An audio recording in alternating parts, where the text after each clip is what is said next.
الحمد لله رب العالمين، أشهد أن لا إله إلا الله وحده لا شريك له، وأشهد أن سيدنا ومولانا محمدًا عبده ورسوله. أما بعد، باب تحريم تصوير الحيوان في بساط أو حجر أو ثوب أو درهم أو مخدة أو دينار أو وسادة وغير ذلك، وتحريم اتخاذ الصورة في حائط وستر وعمامة وثوب ونحوها، والأمر بإتلاف الصور.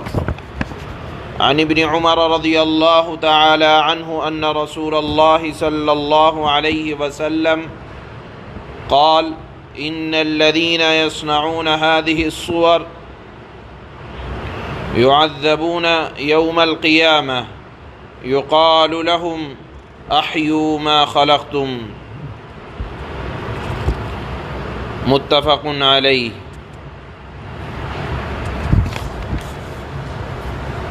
اس باب کے اندر امام نووی رحمہ اللہ یہ بیان کر رہے ہیں کہ آپ یا کوئی بھی کسی جاندار کی تصویر نہ تو اپنے ہاتھ سے بنا سکتا ہے، نہ بنا کر اس کو اپنے پاس رکھ سکتا ہے. بنانا بھی حرام تصویر کا، اور بننے کے بعد اس کو اپنے پاس رکھنا بھی حرام ہے.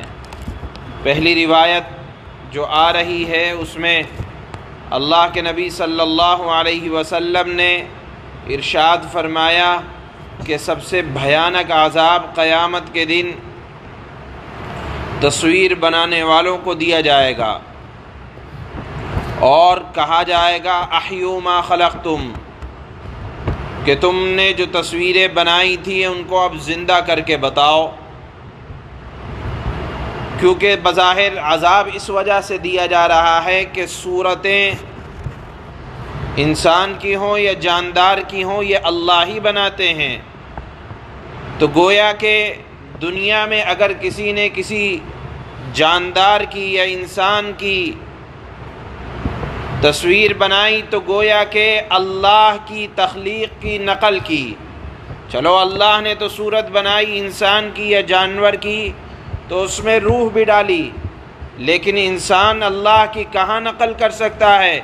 لہذا قیامت کے دن اللہ صورت بنانے والوں سے کہے گا کہ تم نے صورت دنیا میں بنائی تھی، آؤ اس کے اندر روح بھی ڈالو.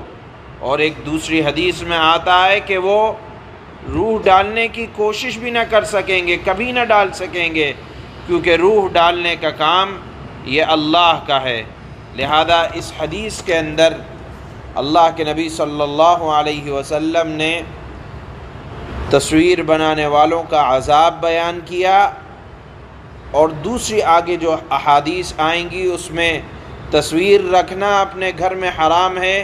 اگر ہے تو اس کو اس انداز سے کر دیا جائے کہ وہ نہ لگے کہ یہ کسی انسان کی یا جانور کی یا جاندار کی تصویر ہے. بستر، پتھر، درہم، دینار، تکیہ وغیرہ پر جاندار کی تصویر بنانے کی ممانعت، اسی طرح دیوار، چھت، پردے، پگڑی، کپڑے وغیرہ پر تصویر بنانا حرام ہے، اور تمام تصویروں کو مٹانے کا حکم ہے. حضرت عبداللہ ابن عمر رضی اللہ تعالی عنہ سے روایت ہے کہ آپ صلی اللہ علیہ وسلم نے ارشاد فرمایا: بے شک وہ لوگ جو تصویریں بناتے ہیں قیامت کے دن ان کو عذاب دیا جائے گا، اور ان سے کہا جائے گا تم نے جو تصویریں بنائی تھیں ان کو اب زندہ کر کے بتاؤ. بخاری اور مسلم کی یہ حدیث ہے.